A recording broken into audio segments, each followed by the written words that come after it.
So we are going to discuss about public-private partnerships in land administration from various perspectives. We are going to start this session with a presentation by Peter Creuzer.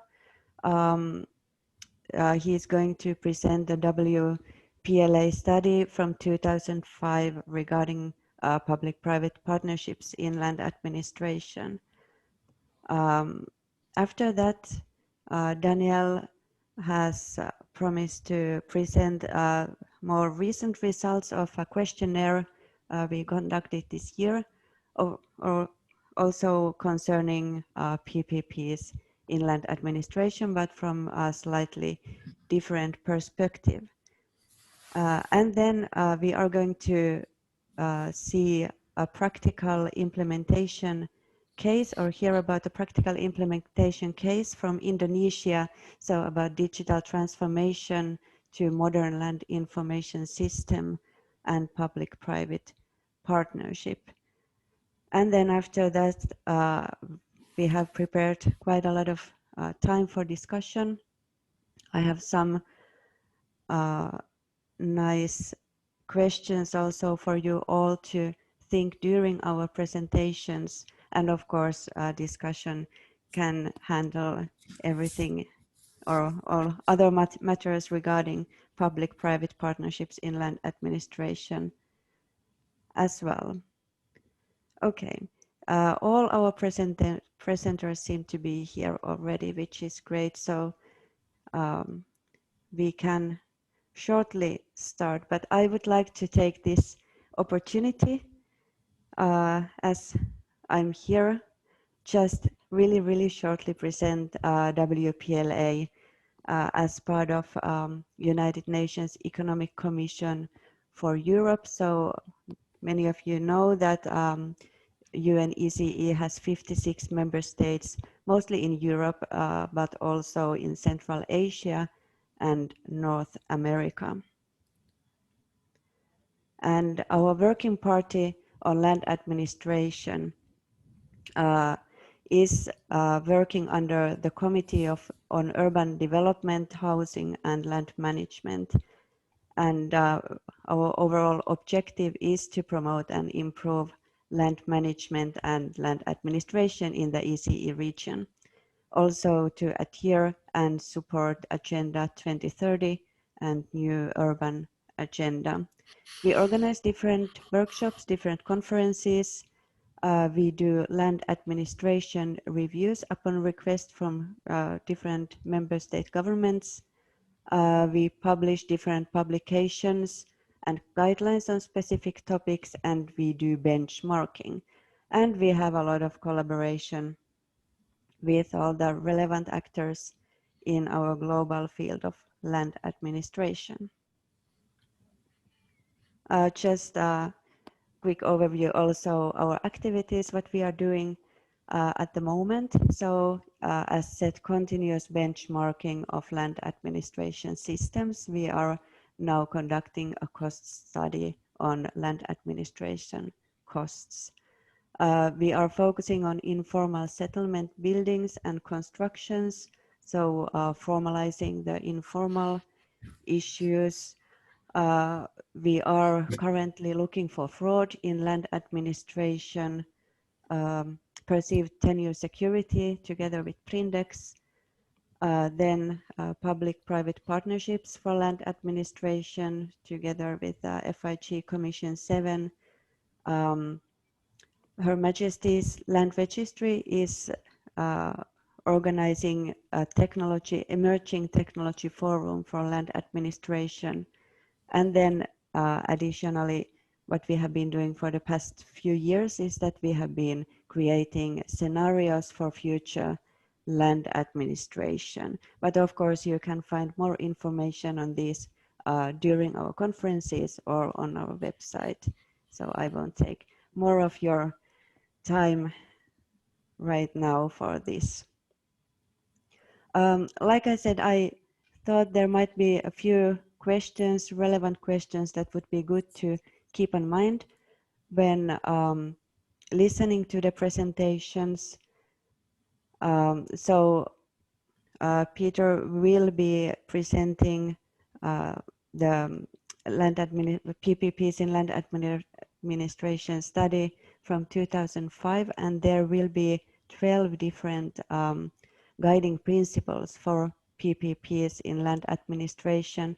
I would like you to think of these principles. It would be good to review these principles. The study was conducted 15 years ago, so many things have changed, but the principles might still be relevant, or most of them at least. So just to think if there would be something that you feel could be paid more attention to, or something that maybe we should add to the principles. That would be a really good basis for the discussion. Or then would there be some other forms or needs for other forms for supporting PPPs in land administration? Those issues at least would be the ones that I'm hoping that we could discuss on after the presentations. My suggestion is that we will keep the discussion or hold the discussion until the end of all the presentations.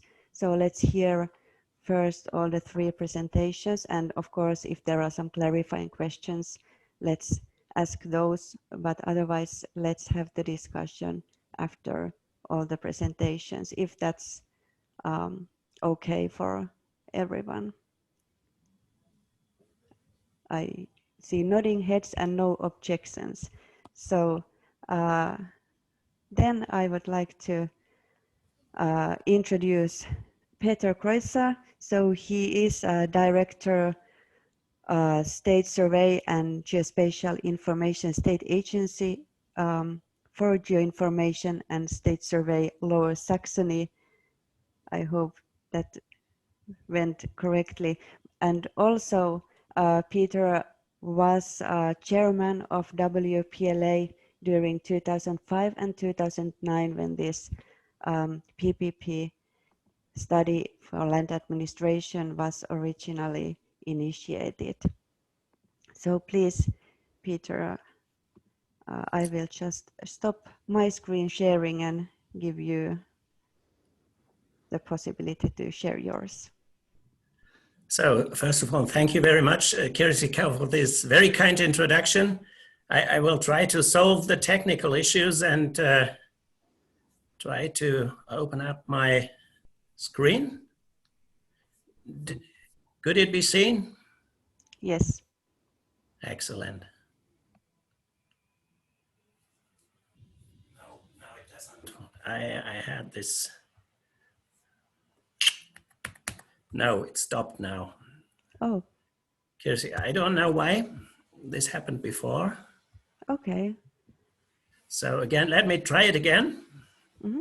Because as soon as I get into the presentation mode, there is some trouble ahead, but then maybe I can do it like that without presenting. You can see the slides at least. No, but I can't move them. Yep.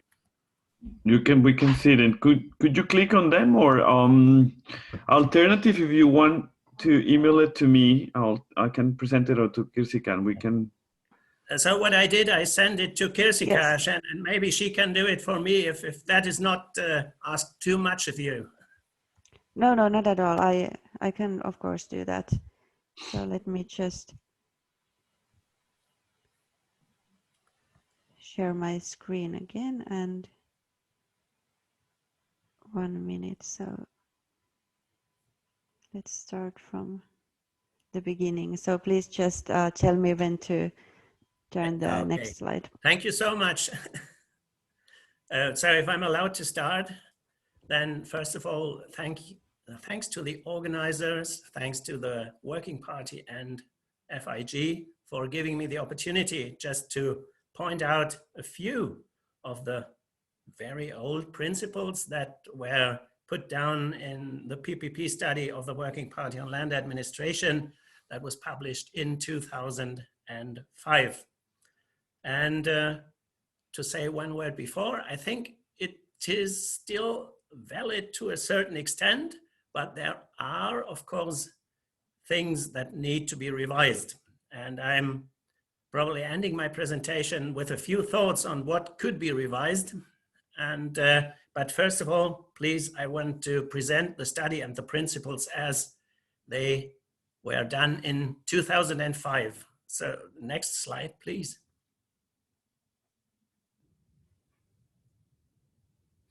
Excellent. So my short presentation tries to distinguish some sorts, or at least two sorts of PPP. Before I want to switch to the guiding principles for PPP, as the publication was called, some benefits and obstacles and the guiding principles. And I've put that in red down there, please. Bear in mind, all information refers to the years 2005 and earlier. So don't blame me if some things are not up to date at that moment. Next slide, please. So as you can see, public-private partnerships were already rather high on the agenda at that time. And not only the United Nations, here you can see a quotation from the UN Habitat Agenda at that time, but also the European Commission were dealing with these issues. And you can see, I've put this UN Habitat quotation here because it provides the link not only between public-private partnership and land administration, but also for the provision of, as we would say today, sustainable development goals, shelter for all, and very basic services. And my next slide would deal with the distinction of PPP at that time. As you can see, there was a green paper on PPP and community law as of 2004. And so the term PPP was not really defined, but they just said it refers to forms of cooperation between public authorities and the world of business, which aim to ensure the funding, construction, renovation, management, or maintenance of an infrastructure, or the provision of a service. So you can see it was already a very important topic at that time. And as you can imagine, we had a lot of restrictions at that time. If it comes to public bodies, for instance, the restriction that taxpayers' money would of course not be allowed to be put at risk through a public-private partnership. But okay, let's see how this could develop. And if I could see the next slide, please. Then this green paper, and this is what I wanted to point out, makes a very important distinction. It distinguishes PPP of a purely contractual nature. If it comes to tendering, or if it comes to some contracts, how to work closely together, how to share benefits and risks and so on, that's one thing. And this could go further to a public-private partnership of a more institutional nature that would also mean a very different sort of cooperation, a very close sort of cooperation at institutional level. This was, in very brief words, the state of the art at 2004. And this is when the task force of the Working Party on Land Administration sat in with their work on the study on PPP. And if you please permit me to mention the words, the names of the members of this working group, it was Mr. Haik Sahakian from Armenia. It was Paul van der Molen from the Netherlands. It was Božena Lipej from Slovenia, Ted Beardsall from the UK, and myself. And please share with us the next slide.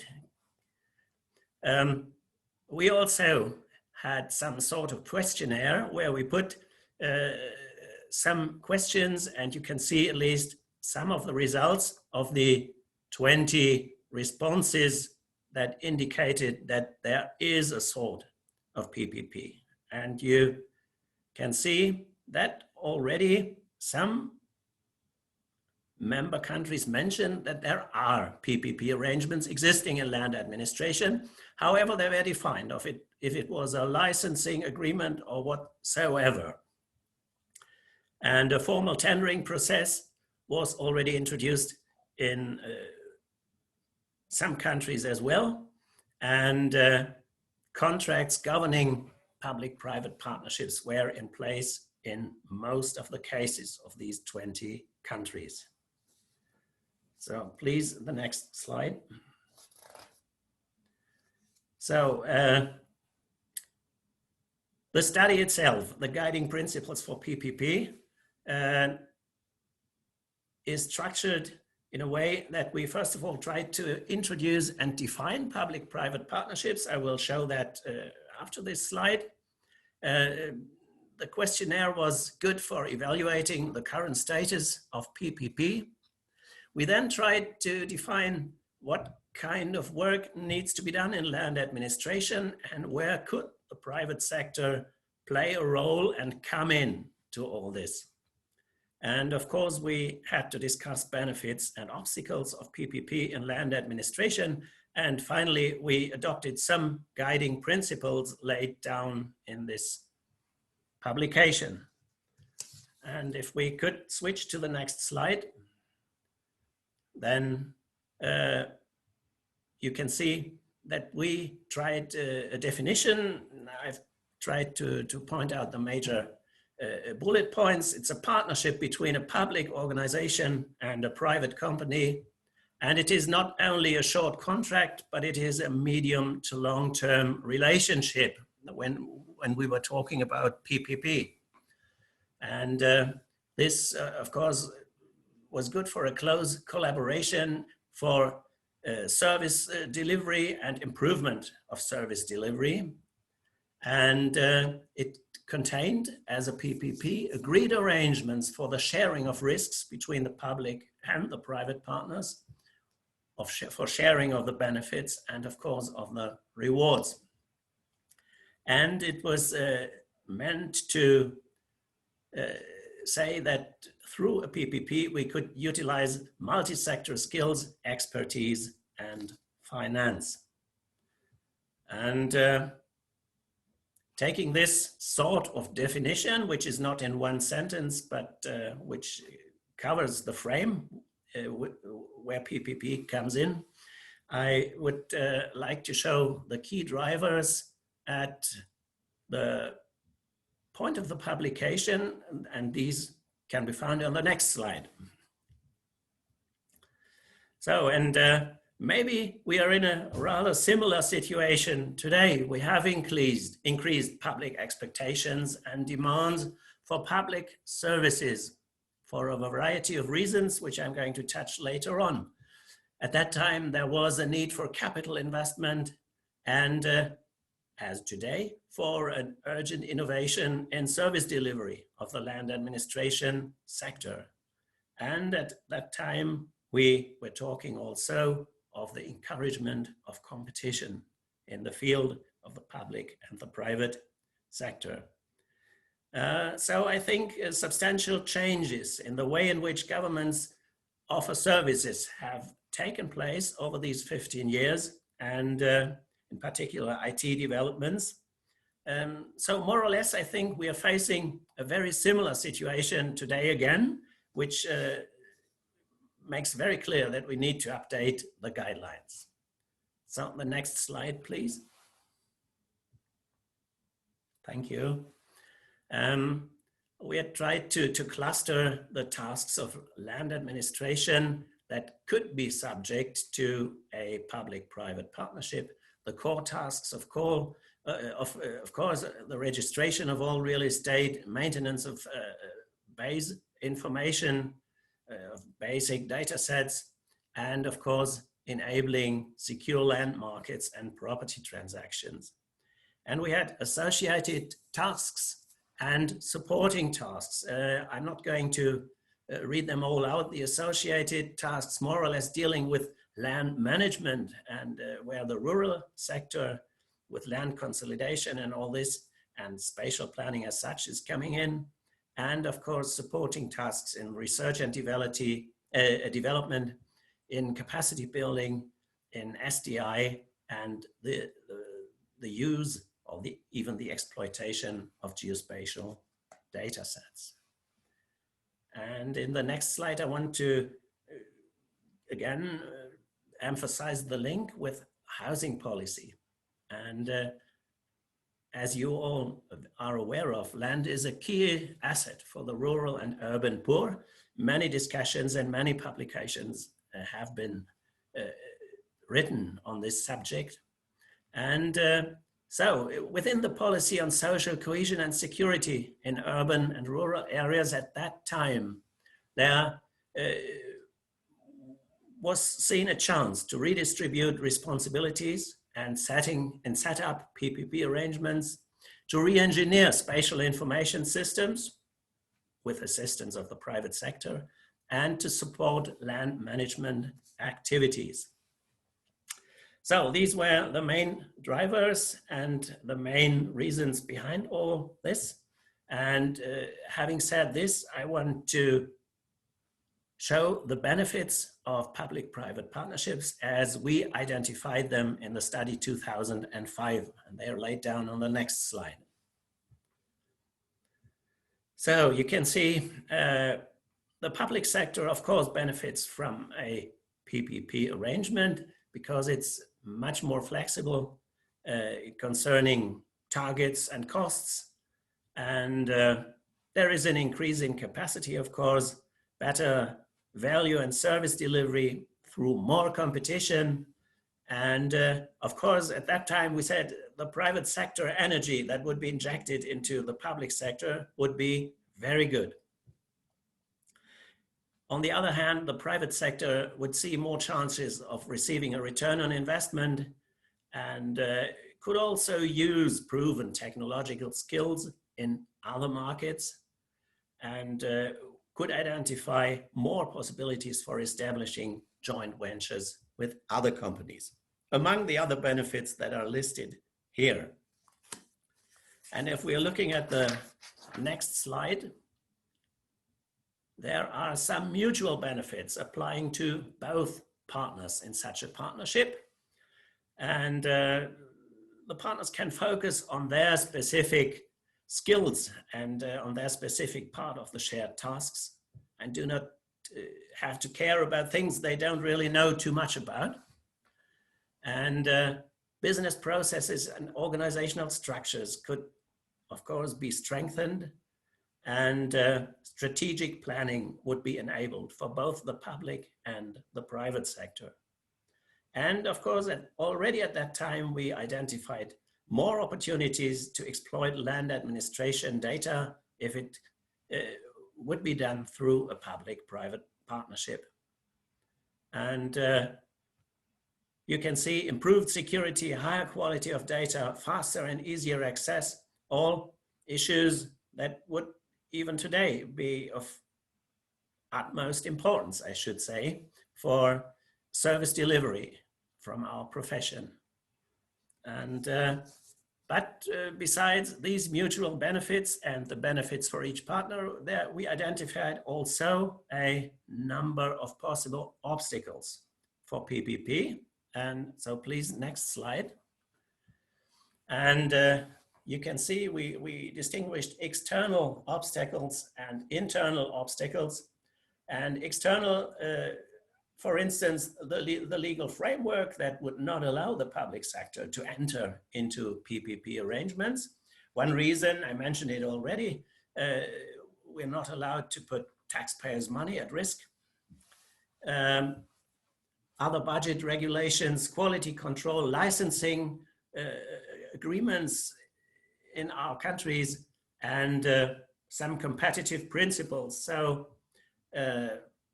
internal problems, as you can see, we had new technologies, training of staff, human resources, and a general distrust of the private sector towards state projects, missing customer orientation, and of course the data themselves. I'm not going into more depth, but I think there are some really interesting points that still should be thought about. So, having identified benefits and obstacles, we then, in the logical order, formulated some guiding principles. They are rather general principles, and so I think at least some of them are still interesting to read and to be considered. So first of all, if it comes to such a private partnership from the public sector, a procurement or tendering exercise is absolutely necessary. And of course, we have to consider for a number of reasons whether private partners should be somehow involved in formal government structures. One should be careful, and that was one very important argument at that time. And desired outcomes and performance measurement should be agreed between both partners. Resources and skills, of course, are complementary and provide synergies. And one important issue is that the risks and robust financial arrangements for such a PPP must be appreciated by both partners, the public and the private sector. And of course, there need clear, somehow, contractual agreements to be in place about respective benefits and any division of revenues. So, and some principles more on the next slide, thank you. We have to agree on how the gained knowledge or the gained results of such a partnership could be used by the partners for other purposes. One has to agree on that. And of course, the long-term investment commitment of both parties must be regulated in a way. And the partnership should be reviewed at regular intervals. And at that time, this is something we could discuss today. We clearly said that the government retains the final responsibility for the discharge of all public services and tasks, not the private sector, if it comes to land administration, of course. The government should specify the requirements that should be met by the private partners when carrying out a public task, which the buzzword would be licensing agreements. And the government should make appropriate arrangements for monitoring and auditing performance of this partnership. So these 12 principles were put into the guidelines. These guidelines are available on the UNECE website under Housing and Land Management, and then publications. You can download the full study. It's in English, French, and Russian. So it should reach a number of interested parties. Next slide, please. Some final remarks not from my side, but from side of the study. The PPP arrangements are more than a traditional contract or a licensing agreement. They go further. And at that time already we said it is possible to transfer some specific activities in land administration and housing to the private sector under PPP arrangements. And the success of PPP will be determined by the local political and regulatory framework, the public acceptance, the quality, and the ability of the service provider market, and the attitude of land administration and housing stakeholders. So this is a very general remark to the end of the study. This is what I wanted to present on the study itself. And if I still have Kirsikka 2 minutes time, I would like to give my opinion on what could be done about the PPP study. And I've tried to put that into the next slide.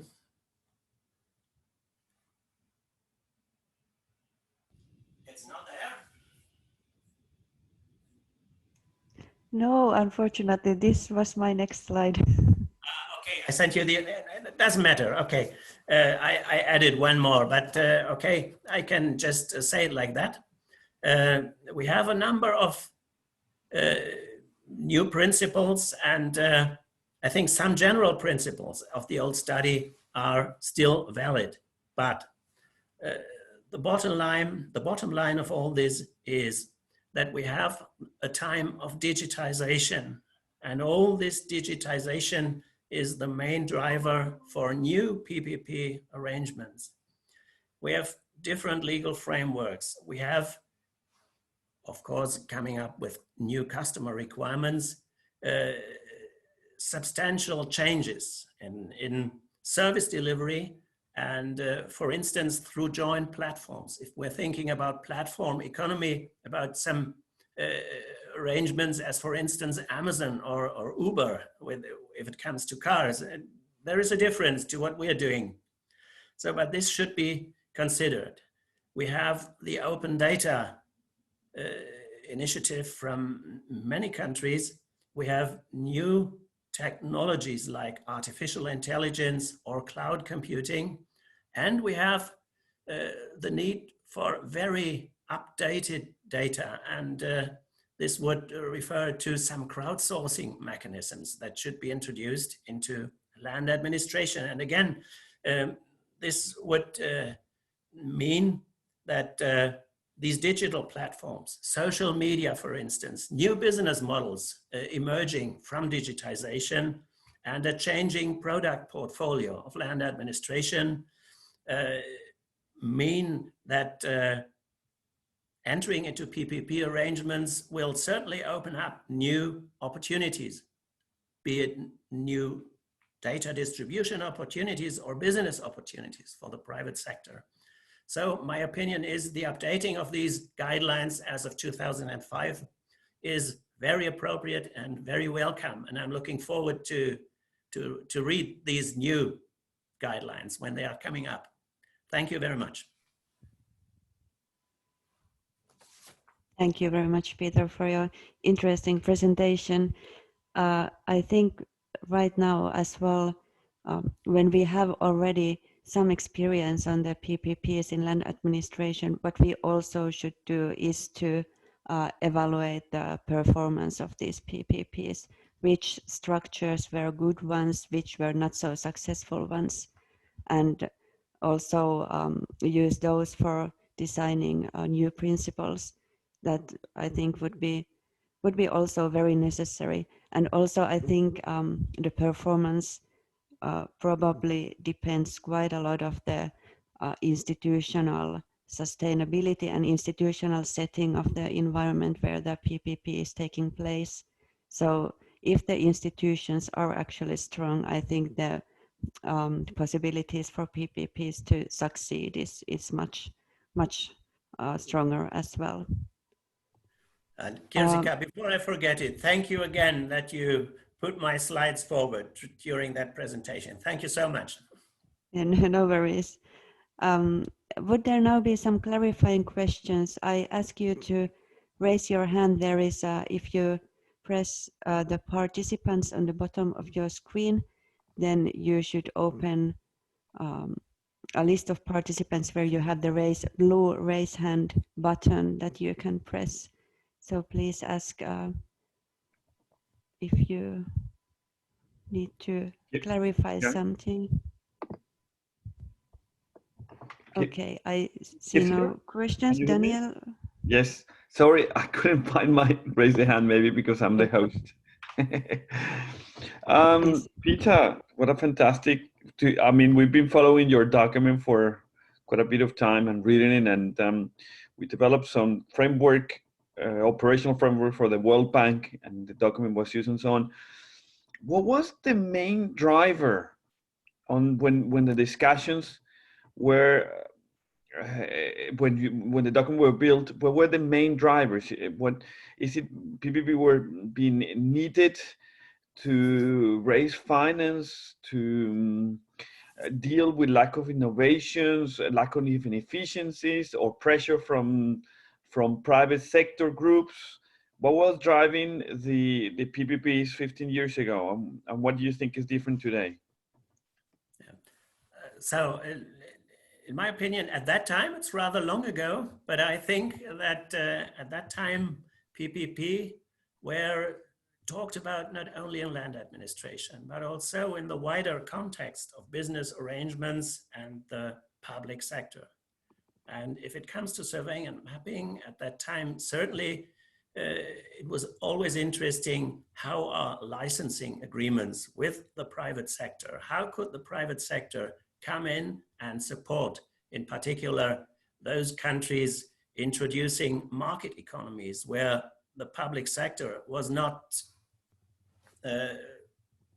finally introduced with a sufficient number of staff? How could we bring in the private sector to develop land administration systems together with the public sector? How could we speed up the whole process? And this, I think, were the major reasons why we were thinking about public-private partnerships. And again, at the same time, in other professions, the same thoughts occurred. And I showed you the European Commission even tried to deal with public-private partnerships already at that time. And I've tried at the end of my presentation just to point out that it's still a very important issue, maybe with another focus, with the focus on better fulfilling customer expectations, with the focus on new business models applying to the age of digitization, as I should say, or for new business models on our way to be fully digital. I would not say that we are fully digital. Of course, our data are digitized, but that does not mean that we do have e-government portals that support the whole process fully digital and without any media break in a way. So for instance, this is something we really should talk about. Does that answer the question? Yes, yes, yes, definitely. I mean, it's interesting because we will see that on some of the slides we brought from the questionnaire. I think countries have not changed a lot since these 15 years, in the sense that they're still having similar pressures. No, perhaps the end result might be, as you put it very well, this broad digitalization and innovation, artificial intelligence, automation. But it seems to me that there are similar drivers happening at the moment.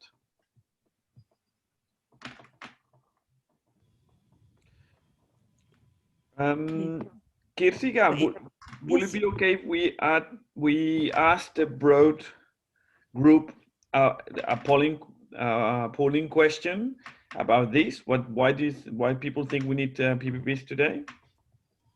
Yes, of course, we can ask the polling question.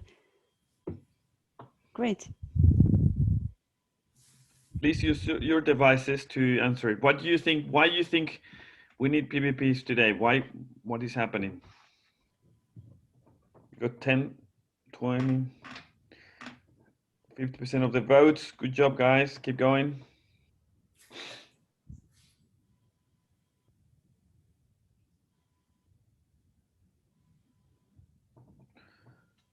Okay. A few more seconds for final people to vote. We got almost all the votes in, 80% now.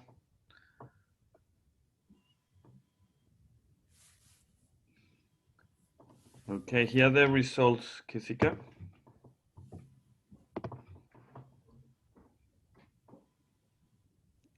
Okay, quite even results.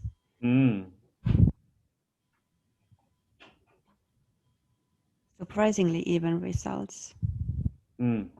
Yes. At least what I see here. I think it's interesting if we still have the restructuring as the issue that is the highest on the agenda.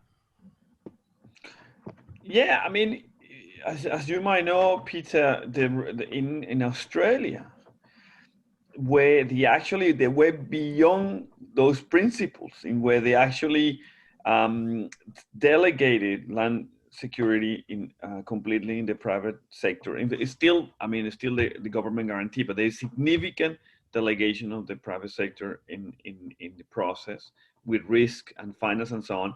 The motivation was that they couldn't get rid of many public employees that were there for many years, and they had 400 employees and they only needed 50, and they through problems with trade unions and so on, they couldn't restrict it. So one of the main motivations in one of the states of Australia, at least, was restructuring the state. They couldn't see how they actually can modernize it, automate it, make it 3D and many other things without removing the responsibility in the public sector and put it in the private sector. So I'm not too surprised to see some countries thinking, wow, well, it might cost us more because having a third party running things might cost us more, but might solve us a bigger problem, no?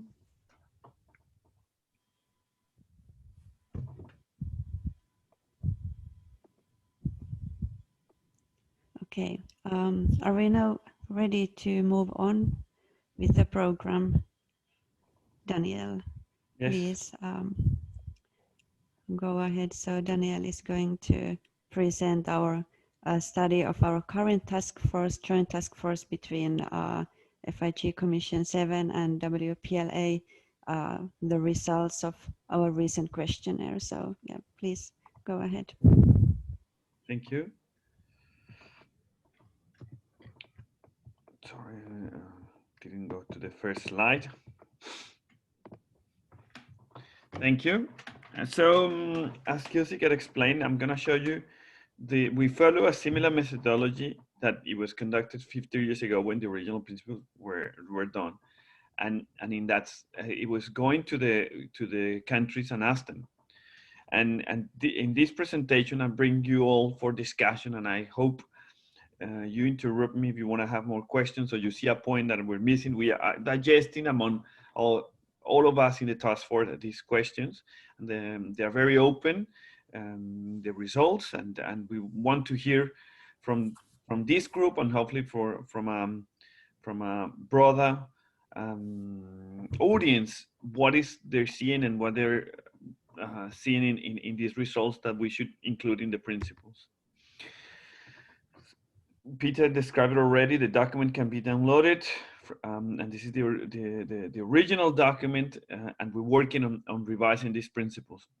And as we agree, since the first time we started in this task force, there's a lot of things that they're still very relevant for those principles, and it's more perhaps a matter of tuning them to that new fourth revolution rather than trying to reinvent a whole new strategy for public-private partnerships. So it's still, we had a lot of discussions because we tried to focus these principles on long-term relationships with the private sector, or medium to long-term, at least over 5 years, 10 years and so on. But some of the answers you will see that they're still shorter-term relationships. So we tried to give it that characteristics, and also the characteristics of distribution of risks. So there's a transfer risk, either a financial risk or a market risk, and so on. Going back to the case, for example, in Australia, some of the Philippines, and so on, the fees depends on the number of transactions in the land market. So the concessionaire, or the one that is operating the concession, its income will depend on that, on how well it can leverage the fees that are happening in the land market. So we are here in the online questionnaires, and we are now discussing it with you guys, and we hope this discussion will allow us to expand it to other countries, and from that move it to produce draft principles. So there's a little bit of definitions that we try to do, and we try to, as I said, try to give them a boundary. So we try to compare things. Of course, it's always difficult in these questionnaires to update it, but we try to give them a definitions and try to put them all in the same page to try to get a feedback that could be comparable. So the overall of the questions, we first asked them, no, is it the private sector involved in your land administration? No, and we talk about land administration means updating or maintaining the cadastre, land registration, or other land management systems. I think Peter in his presentation explained how the framework is much more specific. No, so core tasks or accessory tasks, I think they're called, and other tasks and so on. So, but they all are in your land administration sector or system. And the other thing we wanted to know, and it's coming up from the previous principle, is no, in the past there was the need and the principles to have some legislation. Do you actually have in place that legislation? And is it specific for land administration? And also learning, and from, as we just did from you guys from this poll, learning also what are the reasons to utilize the PPPs in land administration. And I'll open-ended questions. What you think, is it PPPs going to be expanded or not, or give us your general views on them, which actually give us some insights and interesting ideas. By the way, more than ever, when we see in the other sessions the deterioration of land tenure in many countries, particularly in developing countries, and knowing that donors will have limited resources as a consequence of the pandemic and the economic recession that is occurring, again, PPPs are coming up as an option, because there's low interest for the private sector, there is an appetite for new business and so on, and at the same time, the public sector is suffering for a lot of complexity. So it seems to us that PPPs are more relevant than ever when I hear participants and presenters from other sessions. All right, I'm gonna try to move a little bit faster now onto this introduction, so we're all in the same page. 21 countries, and 75% of them said, yes, we use some type of form of PPPs under our interpretation, meaning the private sector is involved in the provision of services in the land administration system. When we ask them, if you are not using, why you don't have PPPs, and one of the reasons to highlight is no legislation. Of course, if there's not the ability to do it, is very difficult. But also, there's no public policy to do it. You might have the legislation to do it and have, but you don't have that ability of the public policy to encourage to use the legislation. And the other reason that we got is that it feels like land administration is put in a different basket compared to other infrastructure. No, bridges and roads, they are different. Land administration is very important, and we consider fundamental to have land administration in a specific box or in a specific condition. So therefore, we're not gonna put it in the private sector. It's interesting because if you think about it, there's many other things that are very important that are concession, like water services, and some countries do parts of the legal services,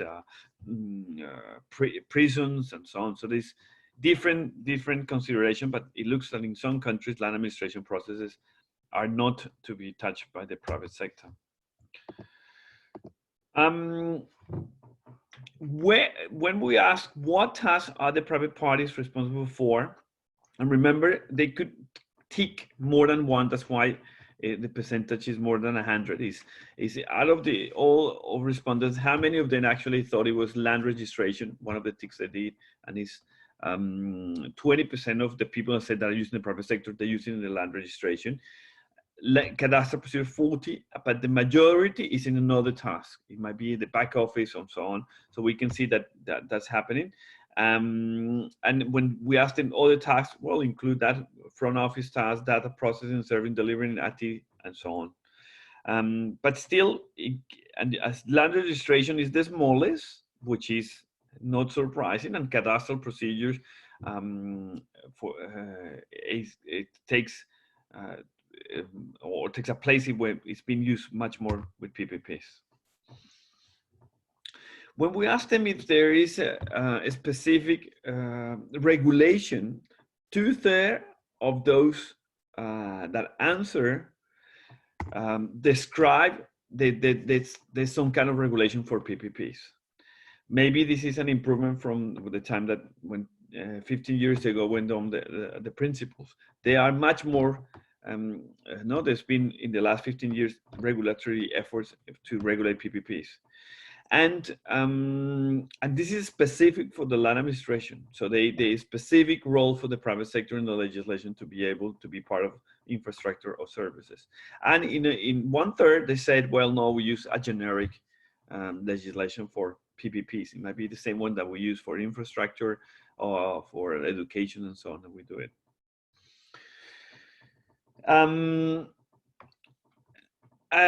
In some of the responses, it's hard to know if that participation of the surveyors is actually a PPP or not, because the partnership is such that there is a delegation of the powers of the public sector in private operators, private surveyors. I think it is a PPP, but it has very specific conditions. For example, in Switzerland. So I think in Switzerland, there are PPPs because the surveyors are taking risk, both financial risk, but also custodian of the data. They're responsible for being the custodian of the data of some of the cantons that are run by them. But at the same time, it's a short term, so it's different conditions in different countries. What are the reasons? And countries answered, or at least this sample of countries answered a little bit different to this this participant of this meeting. The majority are focusing on improving the services of citizens. All others think that they can reduce costs, and there might be other reasons, but the majority thought, well, we actually think is to improve services.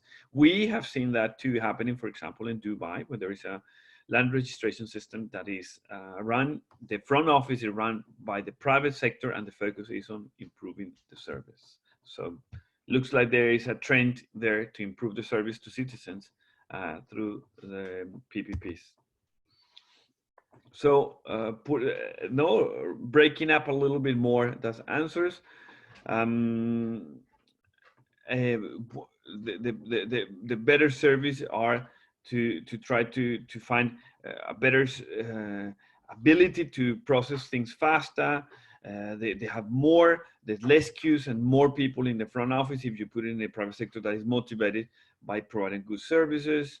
The surveyors, they feel closer if they are there in the private sector, if they're in the public sector, and so on. So we see a trend that tells us that the private sector is more agile and can better provide a front office service than the public sector, at least in the land administration sector. And something that Peter mentioned, we've seen that countries feel like they need to innovate to be able to change many of the processes in that advanced methods and technologies are needed in the private sector. I'm gonna move a little bit quicker now, and why you have used it in some, they express in some countries that it's actually compulsory. It's not an option. They have to use the private sector. The state cannot have a monopoly. And others mention that it's historical reason. For a long time, they have been using the private sector. An interesting response was, we don't have enough people. We actually need to provide a larger workforce. And in the government sector, we cannot grow the bureaucracy, and therefore we do it in the private sector. An interesting response was related to the need of the private sector involved in land development or in the land market that are actually developers and so on wanted to have a more dynamic system or be able to do it faster. So how risks are developed? We asked them about it, and tell us what is the risk that people carry, and some said that is the law, but tell us the other one is an agreement, so it's agreement by agreement, they agree case by case. In others tell us no, it's fully on the private sector, the other one is the state, and as I said, we will have to dig deeper to understand what will be interesting principles to provide in terms of risk analysis. When we compare other principles used, for example, in infrastructure, we see in ports or in water provisions and so on, there is tendency to transfer the technical risk to the private sector. It's not that clear yet if that technical risk should be more appropriate for the private sector than the public sector.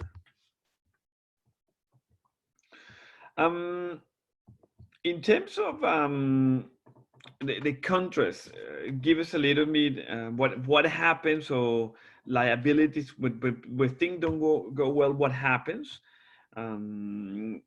We got answers around that the contract will tell us, others that the courts will tell us, others will say, well, it's actually because it's individual surveyors will be a liability insurance. This is the case, for example, in South Africa, many countries in Europe, of course, but South Africa has a system that depends on liability by insurance companies. Others, there is, if there are errors, loss of licenses, so there's a market conditions to do it. In others, landowner will take the risk and so on. So we can see that because the big diversity that there is out there in land administration systems, different perhaps to bridges or ports or roads that perhaps could be put much more in similar baskets across the world, it seems to us that the risk profile of the countries depends or varies significantly in the different regions of the world. When we ask them about how long normally contracts, and this is an interesting because that means people still see a public-private partnership, even if it's a short term. So we got, out of all the responses we got, $6 no, it's actually a short-term relationship. And it's hard to know if it's not a PPP. I mean, when you look at Switzerland again, surveyors have all the conditions to be a PPP, but it's normally a contract that is between 3 to 5 years, maybe sometimes expanded, but it's tendering often happening. So this question that should we just talk about PPPs when there's a very long term, I think the country, the practitioners are telling us perhaps we should reconsider it.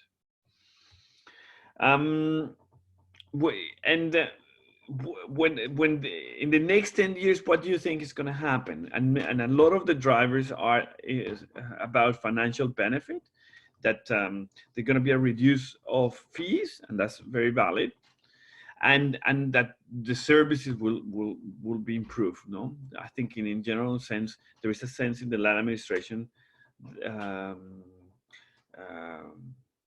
community that services can be provided better by the private sector, at least the front office.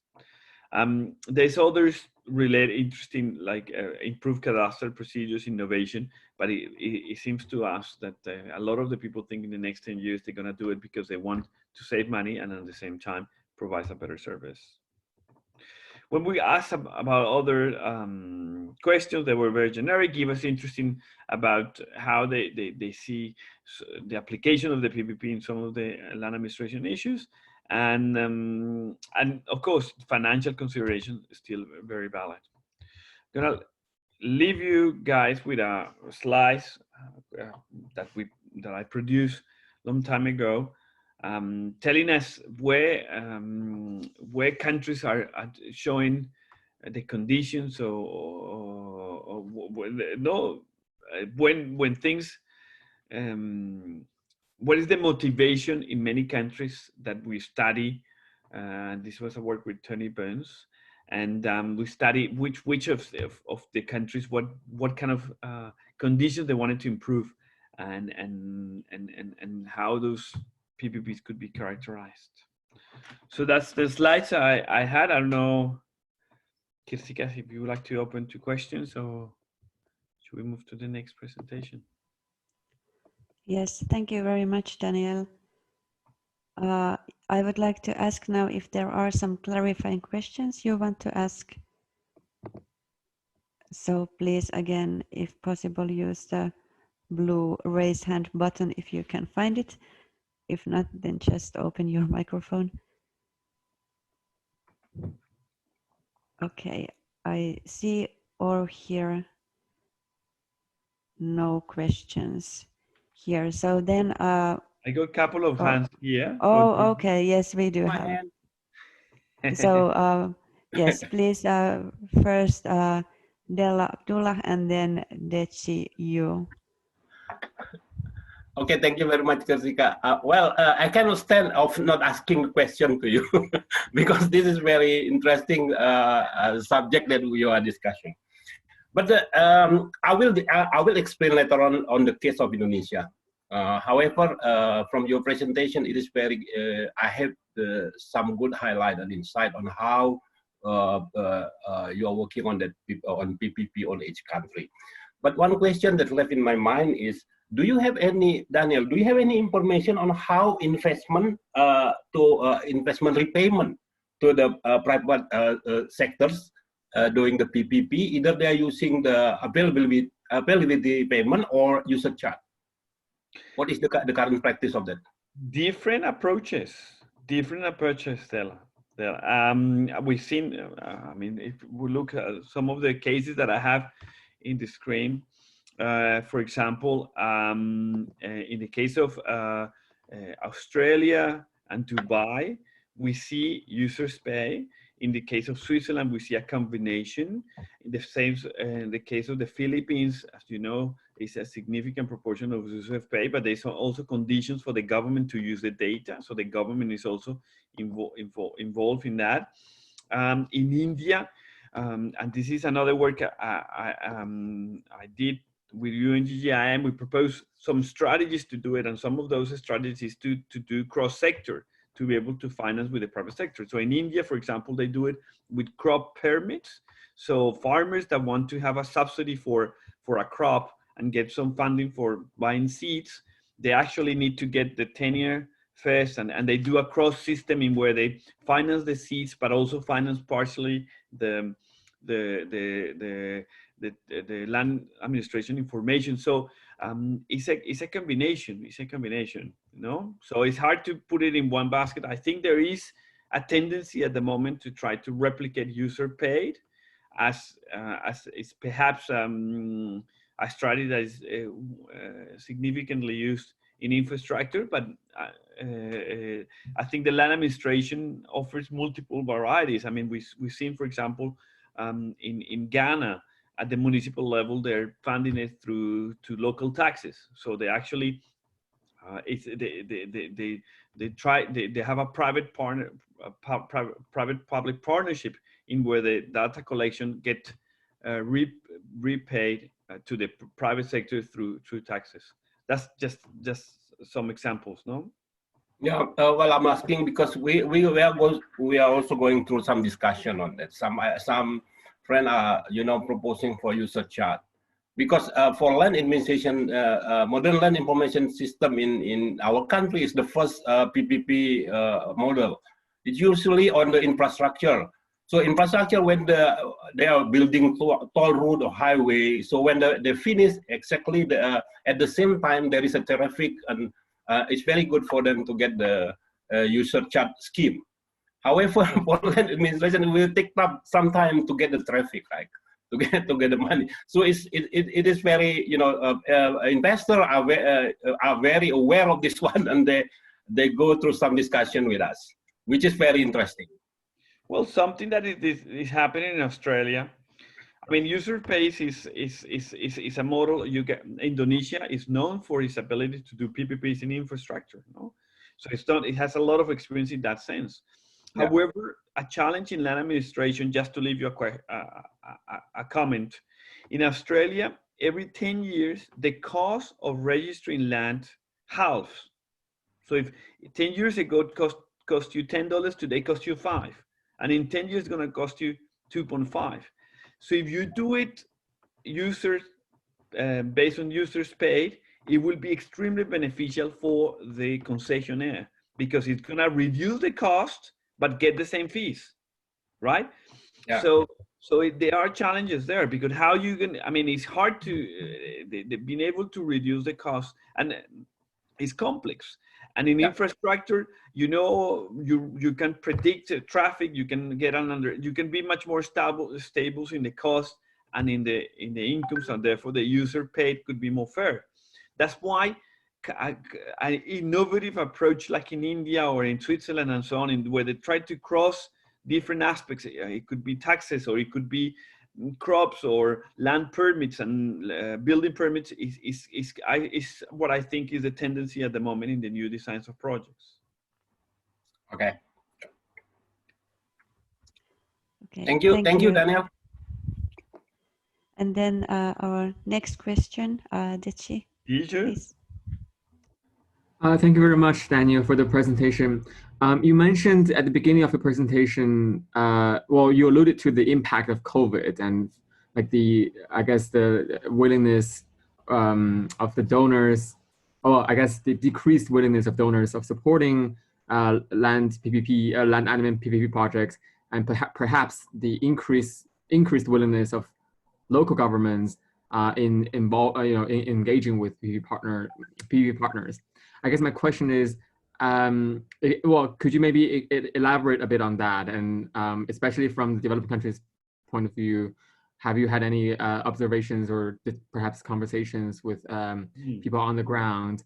And in light of the, kind of the travel restrictions and such in this post-COVID environment, how realistically could developing countries start or restart this PPP idea? Thanks. Thank you, Deju. And thank you for your question, because it actually clarifies a point that perhaps I did not explain well. What we are hearing for core donors and those that receive of donors, that means donors like the World Bank, who presented in session 1, UN Habitat, GLTN, FIO, all of those donors, they or at least administrators of donors, cadastre and so on, they foreseen in the future limited or reduction in the donation or aid provided by richer countries to developing countries. And therefore, what actually they see is the opportunity of more public-private partnerships, because funding is likely not to be coming from donors. So clarifying that, I think there's going to be more opportunities because there's going to be less money donated and more willingness to leverage money from the private sector. That's one. Two, and it's been discussed, and GLTN Antonio presented a very interesting presentation in where he said the COVID is affecting it in the sense that land administration reform projects needs to be much more local. And the same that is happening to supply changes in many parts of the world, in where they realize medicines or food or many things, they need to be local because of the disruption caused by COVID. They see it the same in the land administration system. They have issues bringing international experts or international technologies, or flying planes from the US to places in Africa to get data. So they realizes that there's need for much more local solutions, and therefore the private sector is in a better position in those countries and supported internationally to provide it. So this is what we're hearing from the land practitioners in these frontier markets, which is, it is difficult. No one is saying that PPPs is a silver bullet, but definitely is an option for countries to move forward the land administration systems. And I'm looking forward to listening from Indonesia, where they are combining both. They are doing extensive investment by the public sector, by BPN, but at the same time looking into involving the PPPs. And I won't be surprised if land PPPs will grow. So I wouldn't be surprised our principles that we are revising will be needed more than ever when countries are willing to engage in involving the private sector.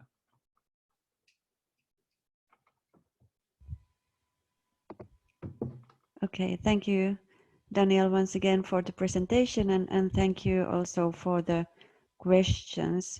So our next speaker is Della Abdullah, who is a special advisor to the Minister of Land Affairs and Spatial Planning on digital transformation in Indonesia.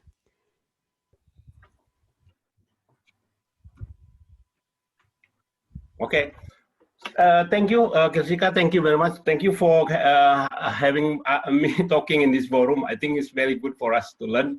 You know, I just joined these two speakers, Daniel and Peter. It's very interesting for me to learn, and we can learn a lot, and we can improve from what we have currently. So basically, I will talk about the project of digital transformation in the country, and how we divided the process between what we are currently have in our shop, and then how we want to integrate it into our PPP scheme, and then how our PPP scheme will work in the country. Okay. It is very interesting. Indonesia is very interesting. We have 120 million land parcel. Okay, up to last year, 62 million parcel registered and certified, and we still have another 60 million land parcel which is on progress. But end of the year, and we already finished about 70 million land parcel registered and certified. Our office, we have 18,000 people. 18,000 people working with us. We have like 477 land offices across the countries. We have in the countries about 11,000 private licensed surveyor, as well as about almost 20,000 notary. Currently, we have the income of this transaction is about 2 trillion, which is about, in US, is about 140 million US per year. So, sorry, I try to move this. Okay. Now, this is the mission from our minister, that we have to increase our ease of doing business. We have to reform our bureaucracy. We have to implement digital services. We have to increase the revenue, and then the most interesting that how we want to mitigate the whole thing is through PPP. So basically, PPP in our country, in the country, is something on the top priority of the government, especially our minister, to be implemented. However, we also realize that we have a challenge, a lot of challenges, like disruptive times area. People also very challenging for us. So we have to make training, change their mind, change the way they work, etc., etc. And the process of transformation from paper to digital also not running very fast. It's a culture issue. Now people used to work in manual, and then now we are asking them to work in digital. So it will take some time for us to let them adapt to the new environment. And also we have some like speeding project for land registration, what we call it PTSL, and also it is running as expected, but also at the same time we are talking about the quality of the data, etc., etc. Number 5, we have to improve our ease of doing business ranking, which is the priority. Some of the item of the ease of doing business ranking is basically related to about land registration, and then we have to fix our management of land data, document, etc. So basically, the situation is very challenging for us. Now, if we see the background of this process, is basically we want to move from the manual to digital.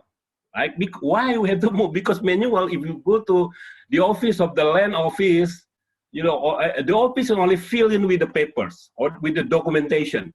So it is not quite efficient. Sometimes they lose the document, and then sometimes they have to look for the document. It will take some time. The service is very bad.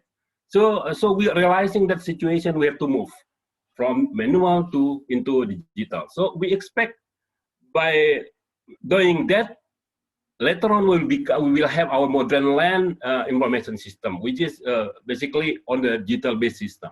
So services will be good, will be faster, financial, we will get more revenue from the services and information, and from administration point of view also, we will be more efficient and accessible, and because we are running on the data later on, we expect it will be more secure, etc., etc. So basically, this is the background why we move from manual to digital. Now, what is the benefit for us? So number one is the administration and services. Like, so we want to increase the transparency, because in ease of doing business, you must have a transparency and also accuracy, accountability, etc., etc. So people have good access to the land office, and they can get a good service, and you know, faster service. For example, if they want to register their land, it will not take, you know, like 2 weeks or 3 weeks, something like that. So we want to change all the whole things. The second one is the security and data quality. Of course, if it is digital, so we minimize, you know, all this kind of fraud, etc., etc. And then it is good for us to have a good database, so that we have the quality of the services later on. And the third one is on the finance itself. We can increase the revenue from the transaction and services that we offer. At the same time, we also have to support the ease of doing business, as I mentioned earlier. So we can monitor the performance and the services, service agreement, etc. in all our offices. So doing the digitalization will make us more transparent. We'll have a good services, easy access for people or for stakeholder to our office. So basically, that's the idea behind it. Now, the most interesting things, basically, if we want to do transformation, digital transformation, so we have to see what is in our shop right now. How many every application, how many program, what kind of hardware and software that we already have in our shop right now, and how we want to mitigate it in the future into PPP. So we divide it into two phases in this case. Number one is, we call it low hanging fruit or quick wins. So anything that we can do now, anything that we already have in our shop right now, we have to implement it. Like for example, electronic checking. So if somebody want to check the status of their land registration, etc., they don't need to come to the office. Go to electronic checking. Transaction on mortgage, notary don't need to go to the office anymore. So they can go directly to our application. So these 8 quick wins, we stick to implement it in this year. Now, it is not the end of the thing. The biggest thing is how we want to transform from our current situation into a modern land information system. So we are going to go that through PPP. In our PPP, this is the things that the private sector have to do in their PPP that we have already defined. Number one is our MLIS development. The second one is the maintenance of the infrastructure, etc., etc. The second one is the super center. The third one is, about data center and DRC itself. We want to upgrade it into the tier 4 from tier 3 that we have currently. And the fifth one is infrastructure integration itself. Because if we are running on the data warehouse right now, and then we have to move into big data concept, artificial intelligence concept, for example, of course, it is not that simple. We have to make a very solid conversion plan, right? We have to have some mitigation on the system, etc. We currently have. So that's the infrastructure and system integration. And now the number 6 is the most important one in that PPP in our project, which is data cleansing. So as I said earlier, that we have 126 million, 72 million already registered, but we still have another 50 million. Even that 72 million which has been registered, we need to validate again whether or not all this data has been validated or correct. So there is some data cleansing activity over there. The data consists of two data type of data. Number one is the textual data itself, or the documentation that support land registration, land parcel, land book, land title, etc. And the second one is the spatial data. Okay, because the process has been, it's like we are working on the things that has been in our shop for 50 years ago. So we have to all have a data cleansing and update them into a digitalized format. So the number 6 is the most challenging items for us in this PPP. And after that we have like commentator and ISO certification, etc. Now that's from the technical point of view. On the investment point of view, that's why I'm asking Daniel just now. We have already had a meeting with. We are happy because we are lucky. I would say that we are working closely with the Ministry of Finance, the National Land Planning Agency, and also some other agency that support us on this PPP project. And we have invited investor coming, on this concept and how do they want to work on this concept. So there are like 37 companies who are interested in joining this PPP scheme. But at this moment, as this PPP, indeed, we just started last year, right? From December last year, and due to this current pandemic situation, it's going a little bit slower. Indeed, this year, initially, we have to already close the winner of the consortium of the company who will do this PPP. However, due to this situation, we need to make some adjustment on the plan here and there. Now, the scheme itself, as we are currently working on the best possible format on this PPP, so we are still in discussion between availability payment and user charge, and we also still discuss on like Peter just said about whether or not we want to go on contractual nature or institutional nature. So it is all under discussion with in our team. However, we already set up the PMO office for this modern land information system. So the minister set up a PMO office to take care of this. And so basically, this PMO office will make a roadmap of the digital transformation, including PPP. Consists of quick win, things that we have to do it now, things that we have been in our shop, and then we have to implement it, like land account validation, e-land book, land documentation, etc. We have to do it in this year.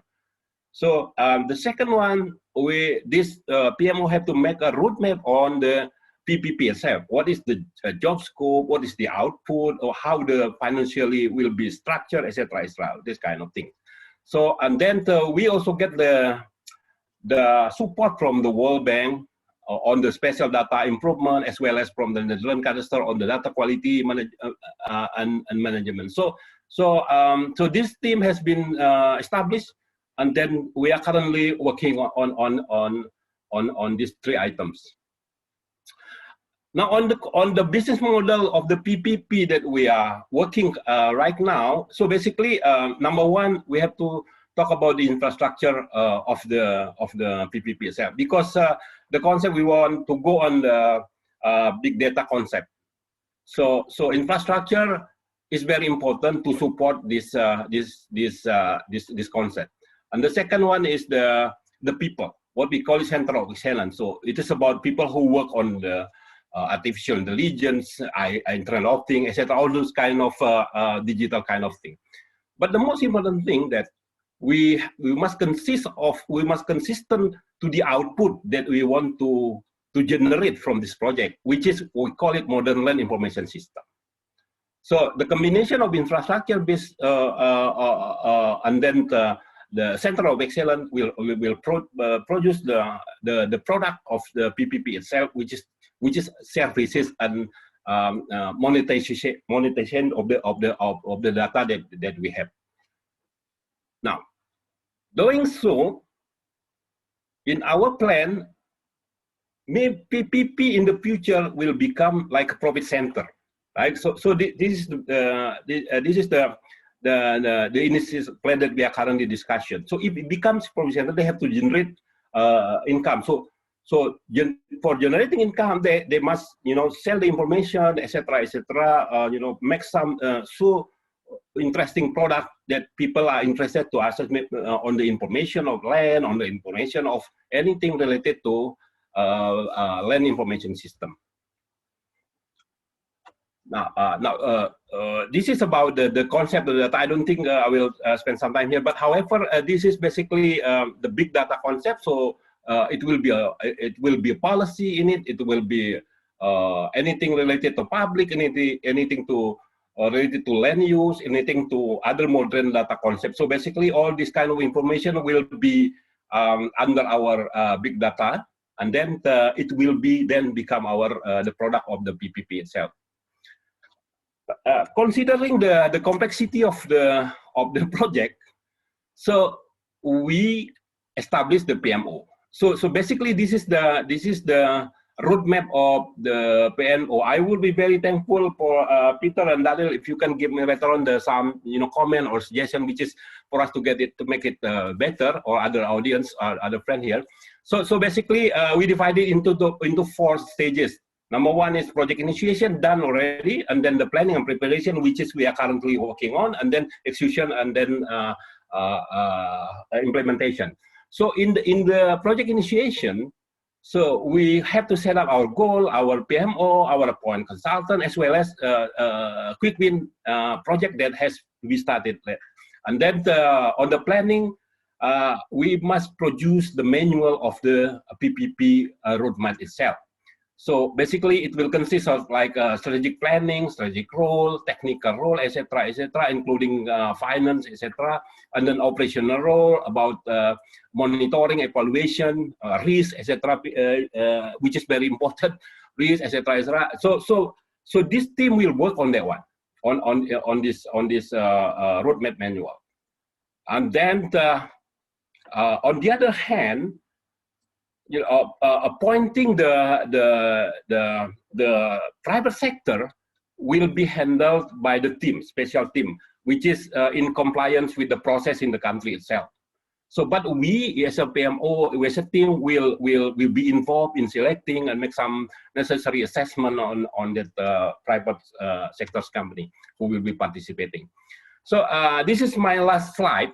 The challenge so far that we have, on top of that private sector that we just discussed, was about like documentation, digitalization, and validation.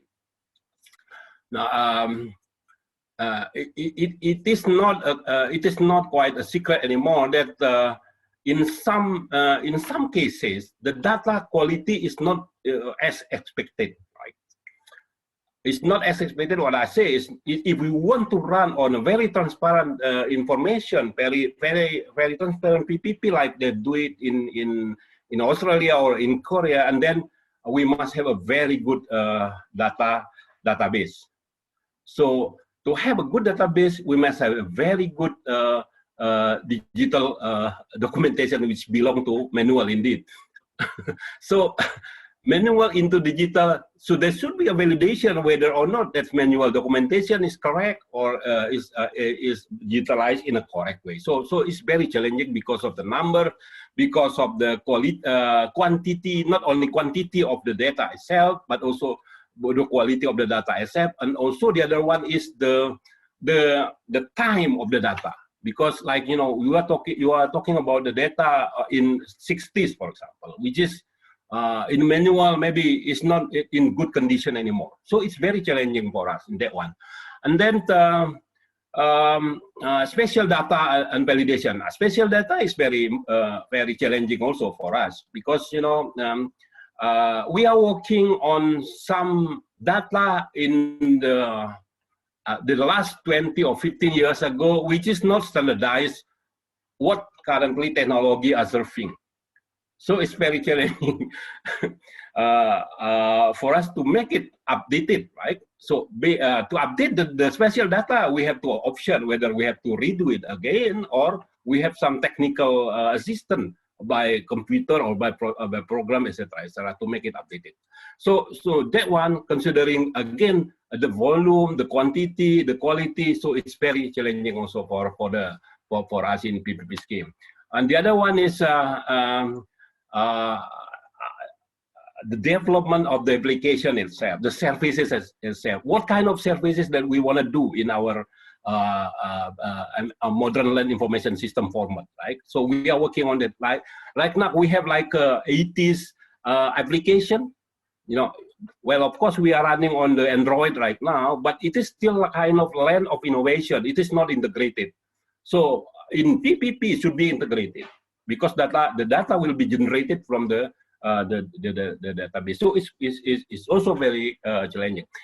The last one is the hardware and infrastructure itself, because we have to make some mitigation and of whether or not all this the version of our hardware and software is still updated, still can keep up with the technology in the big data concept, for example. So that's basically the challenge that we currently have, and we are working on it, and that's why in our project management office, we have a financial guy, we have a technical guy, we have IT guy, we have a risk management guy, we have the whole discipline of subject that related to what we are currently have and what we are going to do in our PPP. So thank you very much. I'm finishing my slide, Kirsikka. Yes, thank you very much, Della. It was really, really interesting and huge project that you are having there. Especially interesting to hear also about the challenges, and that could be something that all of us who are planning PPP or preparing PPPs could learn from. Before opening floor for all the discussion, there is one question from Dechi. Please go ahead. Oh, thank you very much. So thanks for presenting this PPP concept from presumably kind of the public sector, I guess the government's perspective. Can you maybe talk a bit about from the private sector perspective, what I guess what's in it for the private sector? Like, what is the revenue model that you propose from the government to the private sector? Like, what is your pitch to the private sector to invest and to participate? Thank you. Well, thank you, Desi. Well, so basically that's related to my question previously. You know, I am presenting from the government perspective, but at the same time, being the advisor of the minister, I said, well, we have to stand on the investor perspective as well, considering the magnitude of the project itself. Number one, the investor who invests will need the security of the repayment. Okay, so they have to be secure on the investment they have already they spent. Okay, and then the second one, what is the calculation that we have to make on the time basis? So basically, currently, Deshi, what we are still under discussion, but the idea that we have, we will do the availability payment. So basically, the investor invests within the budget that they agreed, within the parameter, etc. that they agreed. After 3 years, they complete. They can start get the availability payment. So based on the calculation of the length of the project itself. So it is guaranteed by the government. The repayment is guaranteed by the government on the yearly availability payment basis, right? So there is no risk indeed for the investor. The challenge for the investor is meeting the requirement of the satisfaction requirement that we put on the assignment that we give to them. Because to execute the repayment, it should get an approval from the team, from the consultant that we have already set up all these parameters on the project-based basis. That's great, thank you. If I may just to follow up, where are you guys now in terms of the process? Is it going to be an international open tender for companies and investors, or how do you plan to do this? Yes, it will be an international public tender. So we have already held the second market sounding. And we are going to have another market sounding. So far, there has been 37 companies from both local and international. Our requirement, there should be a consortium between local and international company, because we don't want to, we cannot put this into one basket. Of course, we need a combination of team which has a strength in each area, because the project not only talking about application, it's also about hardware, about security, about all this data, about data cleansing, etc. So we need a consortium of companies who are good, who are expert in their respective area. So so this is the last year in November we did the second market sounding. We will do again. Indeed, on the plan is this year. Due to this situation, maybe we will do it next year. Desi, I hope I answered your question. That's helpful. Thank you very much. Okay, thank you. So now I would open the floor for all the discussion. So you may pose questions to all of our presenters, or tell your own observation about PPPs in land administration, or about, for example, these guiding principles which you find relevant, or what type of issues should be considered to be included in addition to these existing principles. And I'm asking again you to use this blue raise hand button here to ask for a speech. We got a comment in the chat. Della, perhaps a question is for you. Up to this point, have there been some investors who are keen of lending to secure this project? So more on less on the technical, but more on the funding, investment bankers and so on. Have there been interest? There has been investors who are interested in investing to the project so far, but we haven't decided yet the winner. The investor who are interested is not only local, but also some international investor who will be participating in the project. Mm-hmm. Yeah. Okay, thank you. Then we have Soraya, please. Can I ask by voice, not by typing on the chat box? Yes, yes, of course, please. Yeah, I will also ask a question to Mr. Della as well. And I'm just curious about, I think beside of doing PPP and providing IT infrastructure for the land administration data, I think Indonesia also have to get all the parcels mapping done. Is this a parallel work? Are you doing the parcel mapping in parallel with providing the infrastructure and doing PPP for your digital transformation of land administration? And when is the goal to do 100% parcel mapping across the Indonesia? I mean, the 136 million parcel in Indonesia, do you think it will finish first, or the infrastructure of land administration database will finish first? Which one do you think will finish first? Okay, should I directly answer, Kirsikka? Yeah.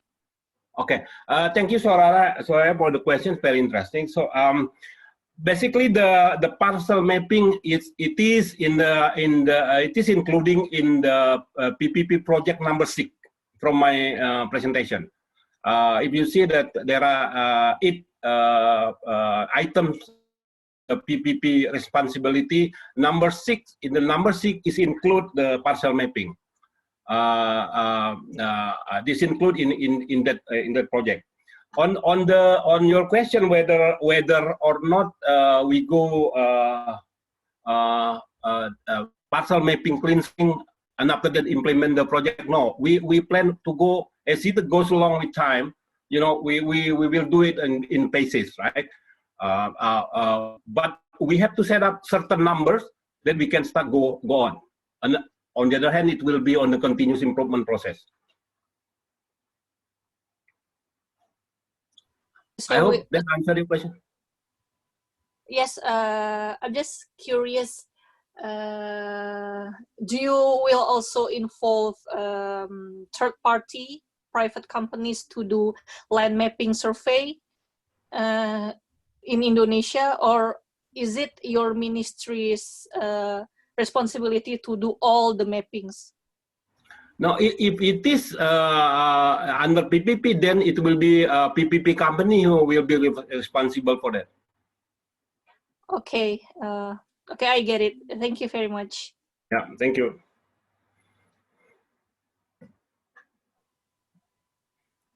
Thank you. And now we have a second question on the chat also. So following up on Soraya's question, how is this MLIS project aligned with other national land projects like PTSL, Agrarian Reform, Food Estate, OSS, etc.? So I suppose that is also a question for you, Della. Yeah, if it is on the PPP scheme, and then all the digital project related to data will be under PPP, like PTSL, Agrarian Reform. No, we are talking about data. We are not talking about the policy. A policy belongs to the respective the Director General. But however, for example, you know, data on agrarian reform, it should be managed under the PPP, as well as food estate, as well as USS as from the question. So basically, PPP will take care of the data, right? That data will produce information. Policy still belong to the respective responsible Director General, right? So PPP will support the whole things based on the data that PPP manage.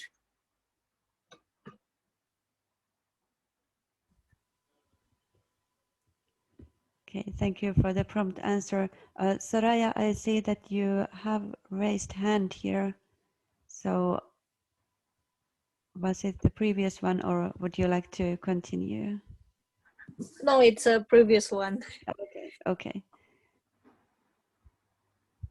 Then I'm also welcoming other questions to all the presenters. I have also another poll if you want me to launch it for the practitioners. Well, that would be really interesting. Please do. I really do like the polls. I'm glad to hear. Here we go. What people think about the future of PPPs? Are they going to be more frequent?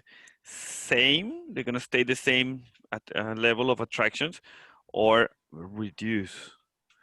What people think?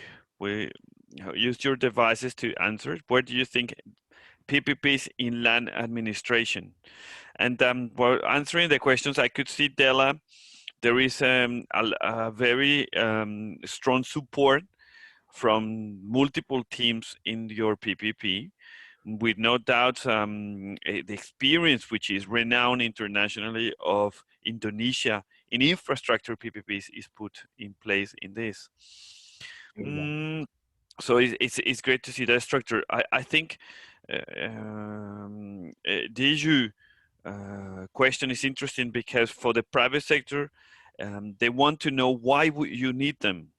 Why are you calling them? Is it because you need innovation or you need funding? And so on. Well, when I sent the first poll, what was your answer? Why you call why you think you need the private sector? Is there big innovation funding, bridging funding? Is it reform? You're gonna try to reform the 18,000 employees? What is the motivation of the government? Daniel, your first poll answer is innovation, because for me it's a big picture of PPP's innovation, right?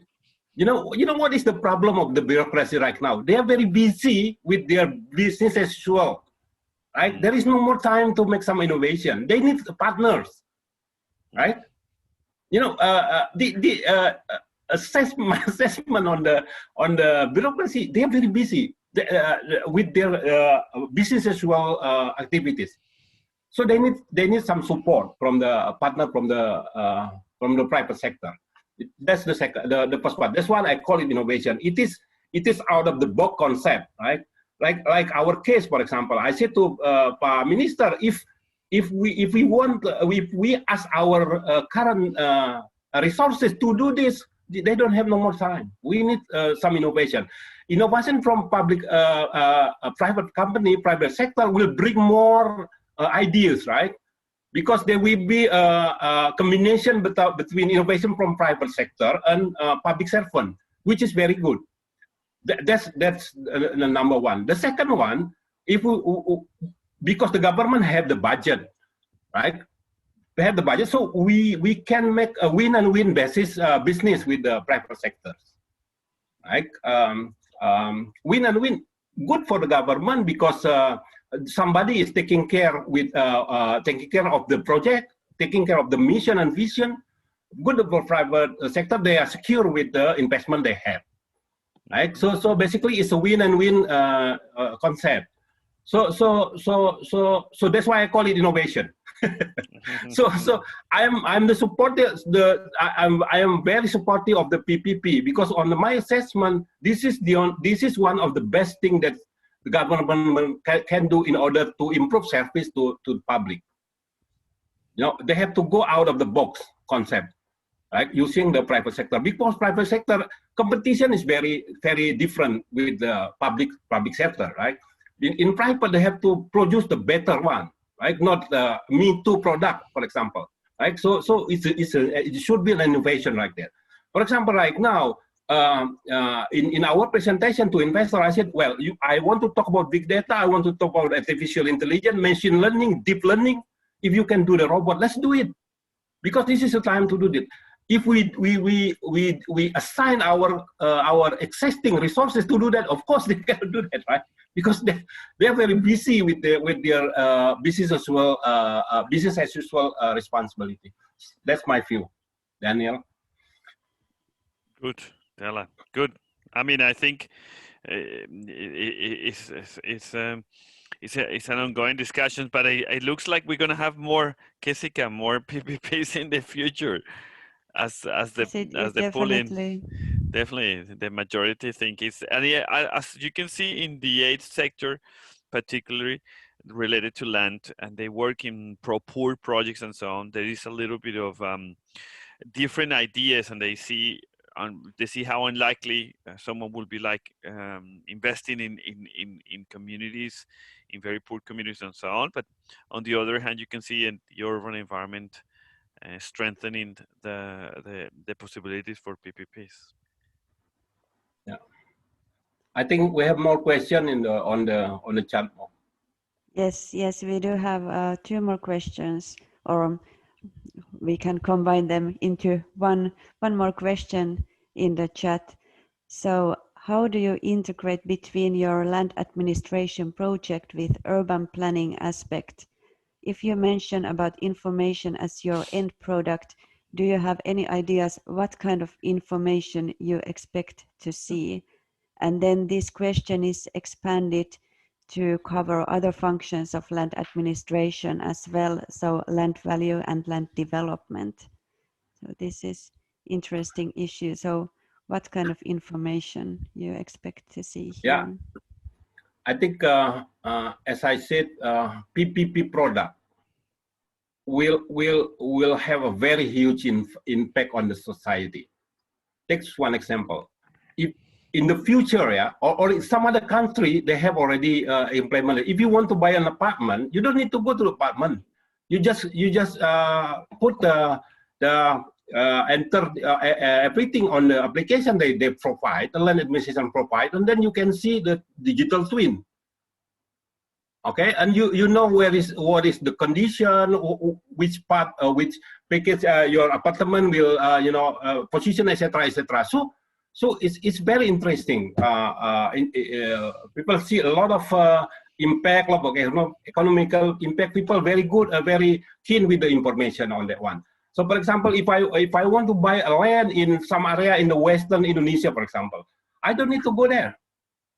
I just log into the PPP application, and then I can see the whole things over there. Now, to do so, we must have a very solid and good database and system, right? Otherwise, it's just a dream.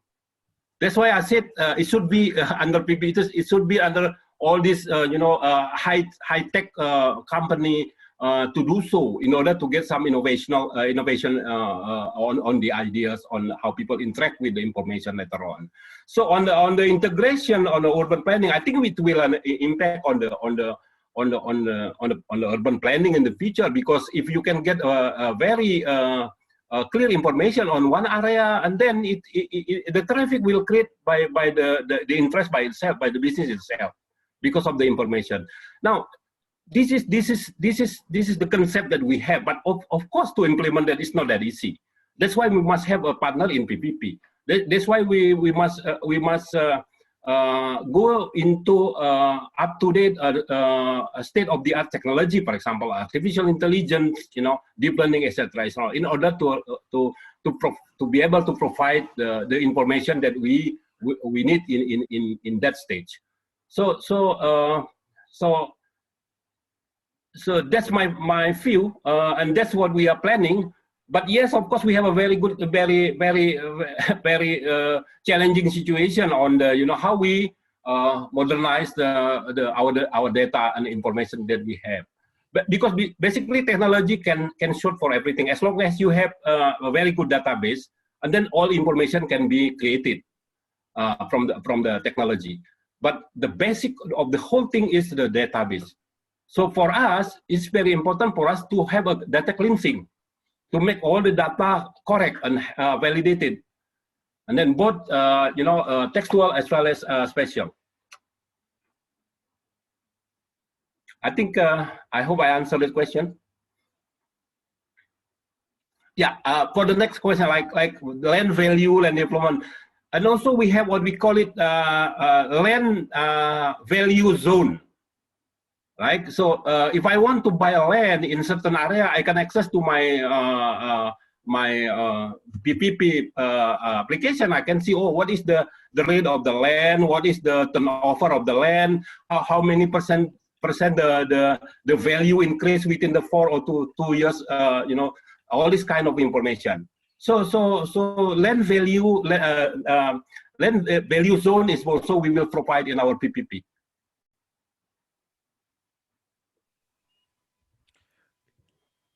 Okay, thank you very Kirsikka. much.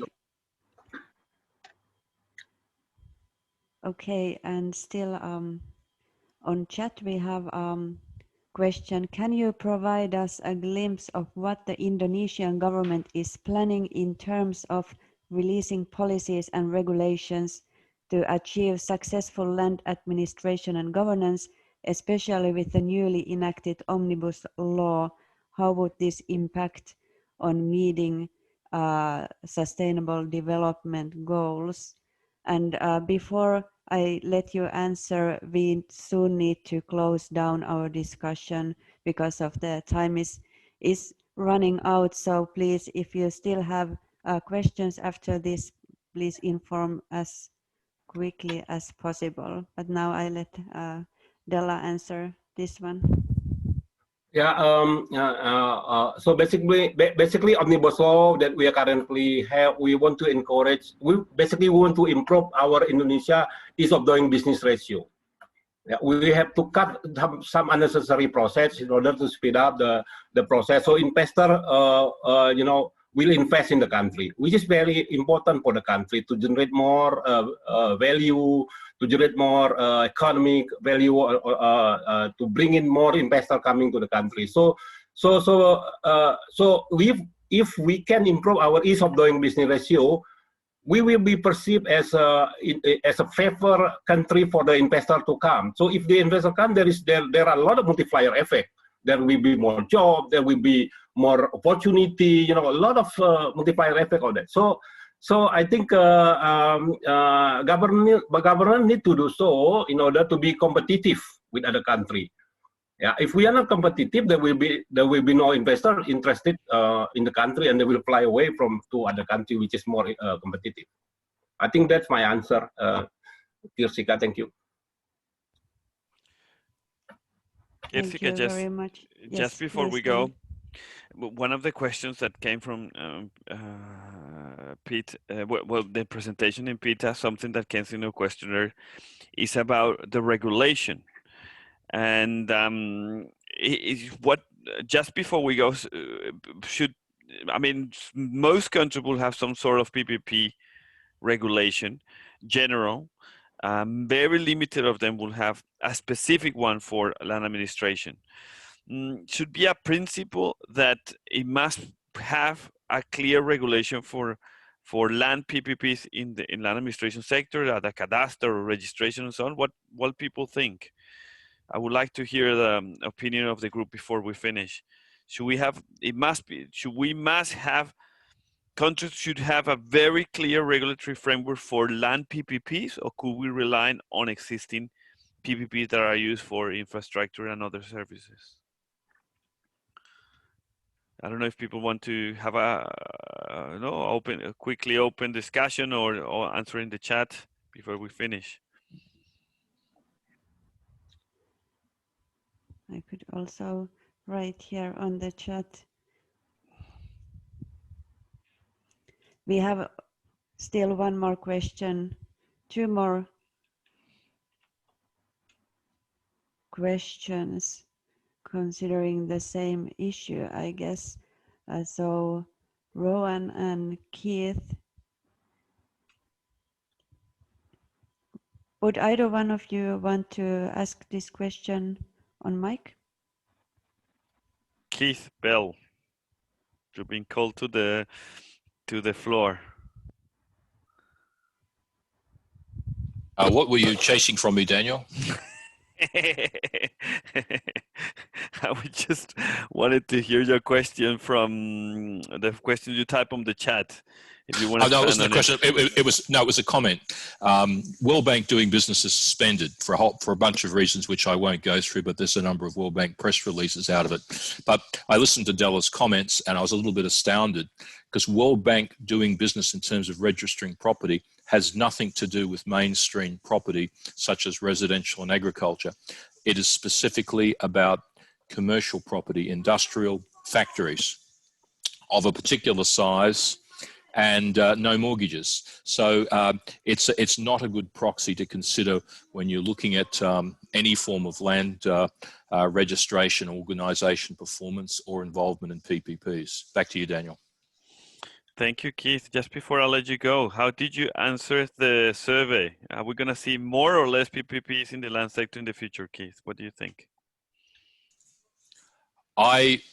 This is my personal view, is I don't think you're going to see more unless it's a government policy decision.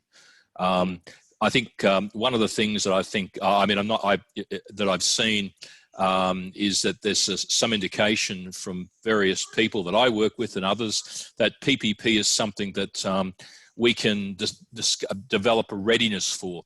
That's not why governments go into PPPs. The primary reasons governments go into PPPs is they don't have money, they don't have expertise, there's governance issues, etc.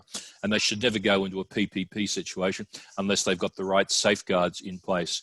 I think we can learn a lot from the Malaysian experience, where the PPP originally failed, but it came back because government reinvigorated it and did some really smart thinking.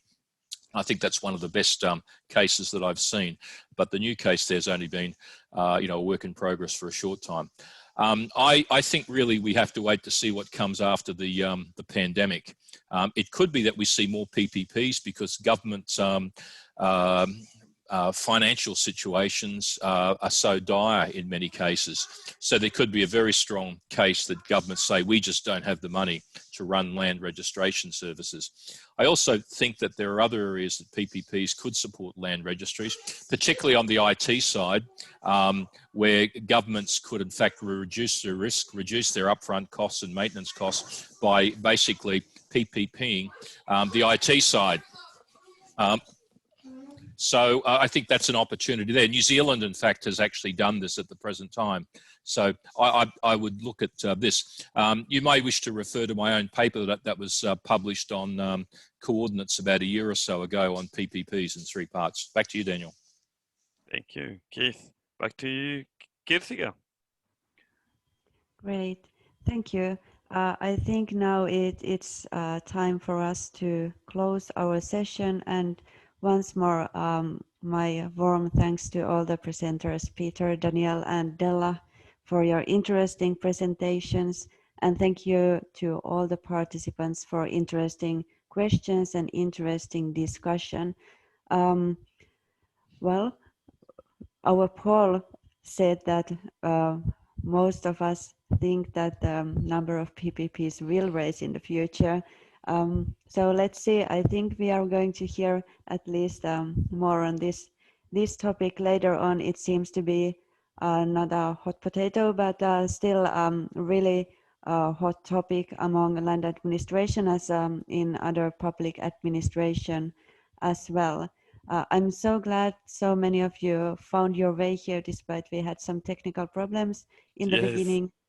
And yeah, have a great day, great afternoon, great evening, or great night wherever you are in the world. Thank you and bye-bye. Thank you, Kirsikka. Thank you, Daniel. Thank you, everybody. Thank you. Fantastic work, Kirsikka. Thank you. Bye-bye. Bye. Bye. Thank you.